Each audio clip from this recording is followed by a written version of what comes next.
कोई भी सरकार अगर सोचती है कि उसको हटाया नहीं जा सकता है, तब क्यों वो जनता की आवाज सुनेगी? चाहे वो मणिपुर का मसला हो, चाहे किसानों का मसला हो, चाहे वो अल्पसंख्यकों का मसला हो, चाहे दलित आदिवासियों का, हमारे जल जंगल जमीन का मसला हो, चाहे जेलों में 5-5, 6-6 साल सड़ा रहे साथियों को, टीचर्स को, स्टूडेंट्स को, वकीलों को, जर्नलिस्ट को, बिना कोई ट्रायल के। मुझे विश्वास नहीं कि मेरा वोट कहाँ जा रहा है। इलेक्शन कमीशन चाहता है कि वो जहां मर्जी उसकी हो वहां जाए वोट। नहीं, इलेक्शन कमीशन की मर्जी नहीं, सत्ता की मर्जी नहीं, मेरी मर्जी होनी चाहिए मेरे वोट में। जो मुझे विश्वास नहीं हो रहा है, 40 लाख खरीदी गई, 20 लाख की रिसीट दिखा रहे हैं, 20 लाख ईवीएम कहाँ पे है? क्या अदला बदली के लिए रखा जा रहा है? क्यों ईवीएम मशीनें हमें हर जगह मिलती हैं? टेम्पो में जा रही हैं, ट्रक में जा रही हैं, कब्रिस्तान में पड़ी हैं, होटलों में पड़ी हैं, कितने लोग पकड़े गए हैं? आज तक कोई कार्रवाई किसी के खिलाफ नहीं की गई।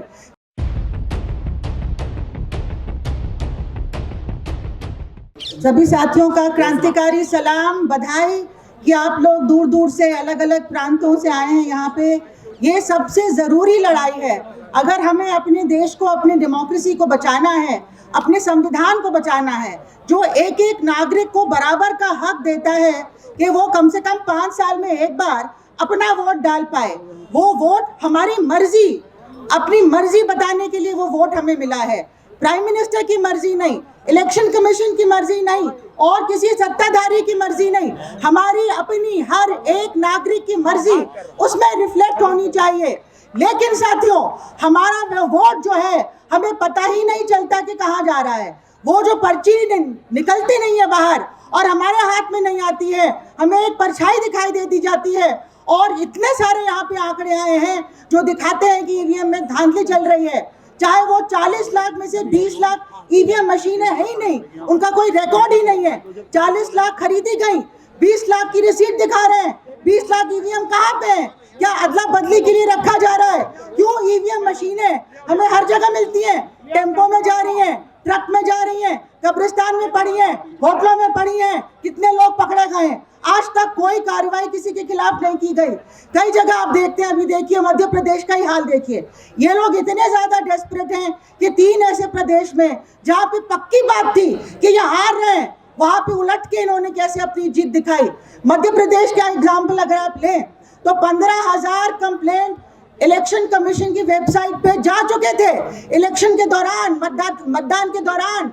और 3 दिसंबर को जब एक वकील साहब ने जाके चीफ जस्टिस का दरवाजा खटखटा के कहा कि ये 15,000 कंप्लेंट तो ऑनलाइन दिख रही हैं, कोई कार्रवाई नहीं इलेक्शन कमीशन ने की, कोई जांच नहीं की, तो रिजल्ट डिक्लेयर नहीं होना चाहिए। मैं लिख के यहाँ पे दे रहा हूँ अर्जी अपनी। चीफ जस्टिस ने कहा कि आप पिटिशन फाइल कर दो। अब पिटिशन फाइल करने में तो टाइम लग ही जाता है। अब कहते हैं रिजल्ट आ गया। रिजल्ट क्यों नहीं रोका गया? इलेक्शन कमीशन क्यों नहीं अपॉइंटमेंट दे रहा है? इलेक्शन कमीशन की नीयत क्या है? इलेक्शन कमीशन क्या निष्पक्ष है? जो संविधान में उसका कर्तव्य दिखाया गया है कि आपको फ्री एंड फेयर और ट्रांसपेरेंट इलेक्शन कराना है, पारदर्शिता होनी चाहिए। कहाँ है पारदर्शिता? मुझे विश्वास नहीं कि मेरा वोट कहाँ जा रहा है। इलेक्शन कमीशन चाहता है कि वो जहां मर्जी उसकी हो वहां जाए वोट। नहीं, इलेक्शन कमीशन की मर्जी नहीं, सत्ता की मर्जी नहीं, मेरी मर्जी होनी चाहिए मेरे वोट में। जो मुझे विश्वास नहीं हो रहा है, एक नागरिक के तौर पे मैं डिमांड करती हूँ कि ये ईवीएम मशीन तुरंत हटा के एक पारदर्शित तरीके से, जैसे बैलेट पेपर पे होता है, वहां पे चाहे बूथ कैप्चरिंग हो, कम से कम दिखाई तो देता है।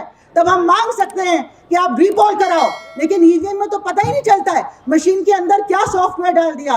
साथियों, सुप्रीम कोर्ट ने 2013 में जब भाजपा की पार्टी ने कितने आंदोलन किए कि ईवीएम हटाओ, वो खुद ही आंदोलन कर रहे थे और पिटिशन भी फाइल कर रहे थे।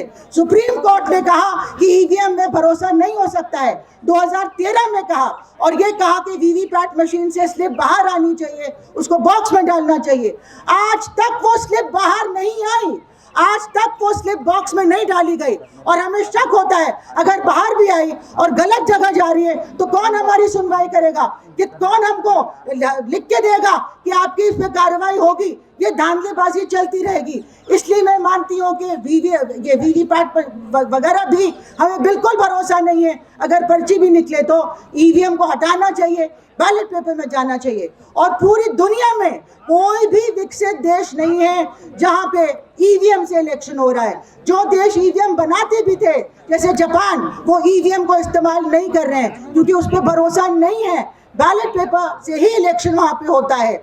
जर्मनी में साथियों 3 साल लोगों ने सड़कों पे आंदोलन किया, तब जाके सुप्रीम कोर्ट ने वहां के सुप्रीम कोर्ट ने कहा कि ये अनकॉन्स्टिट्यूशनल, असंवैधानिक होगा ईवीएम का इस्तेमाल करना। इसलिए वो बैलेट पेपर से वहां इलेक्शन होना मैंडेटरी हो गया, जरूरी हो गया है। तो हम क्यों नहीं अपने हक के लिए लड़ सकते हैं साथियों? अगर ये लड़ाई हम नहीं जीते तो बाकी सारी लड़ाइयां नाकाम होंगी। कोई भी सरकार अगर सोचती है कि उसको हटाया नहीं जा सकता है, तब क्यों वो जनता की आवाज सुनेगी? चाहे वो मणिपुर का मसला हो, चाहे किसानों का मसला हो, चाहे वो अल्पसंख्यकों का मसला हो, चाहे दलित आदिवासियों का, हमारे जल जंगल जमीन का मसला हो, चाहे जेलों में 5-5, 6-6 साल सड़ा रहे हैं साथियों को, टीचर्स को, स्टूडेंट्स को, वकीलों को, जर्नलिस्ट को, बिना कोई ट्रायल के। यहाँ पे कोई एक कानून नहीं है। जो सत्ताधारी हैं, उनके करीब के लोग हैं, या अंबानी अडानी जैसे पूंजीवादी हैं, उनके लिए एक कानून है, और बाकी जनता, जो गरीब जनता, हम सब जो अपनी आवाज उठाना चाहते हैं अपनी डेमोक्रेसी को बचाने के लिए, हम सब के लिए वो कानून नहीं है। हमारे लिए सिर्फ जेल है, हमारे लिए सिर्फ ईडी है, हमारे लिए सिर्फ सीबीआई है, हमारे लिए बेल भी नहीं है। तो साथियों, अगर हमें अपने देश को बचाना है और दोबारा से गुलाम देश नहीं बनना है, अगर ये ईवीएम चलता रहा तो विदेशी ताकतें भी इसमें हैकिंग करके, चाहे वो पेगासस हो, चाहे कोई और तरीका हो, हैकिंग करके हमारी जनता को, हमारी सरकार को कंट्रोल कर सकते हैं और हम दोबारा गुलाम बन जाएंगे। इसलिए हमारी आज़ादी की ये दूसरी लड़ाई है और एक एक नागरिक को इसमें शामिल होना है। इस लड़ाई से ज्यादा जरूरी कोई लड़ाई नहीं है। विपक्ष को अकल आई लेकिन देर में आई, और अब भी वो कह रहे हैं, मिलके इंडिया कह रही है कि वीवीपैट की स्लिप बाहर निकलेगी और डब्बे में डाला जाएगा। हम उससे सेटिस्फाइड नहीं है। हम कहते हैं कि कम से कम उतना हो, लेकिन बेस्ट ये होगा हमारे लिए कि आप बैलेट पेपर छापने में कितना टाइम लगता है, बैलेट पेपर से ही इलेक्शन होना चाहिए। तभी हमें विश्वास होगा कि हमारा वोट जहां हम चाहते थे वहीं गया है, हमारा वोट चोरी नहीं किया गया है। इसी के साथ मैं अपनी बात खत्म करती हूँ। आप सबको दोबारा से बधाई और इनकलाब जिंदाबाद। इंकलाब।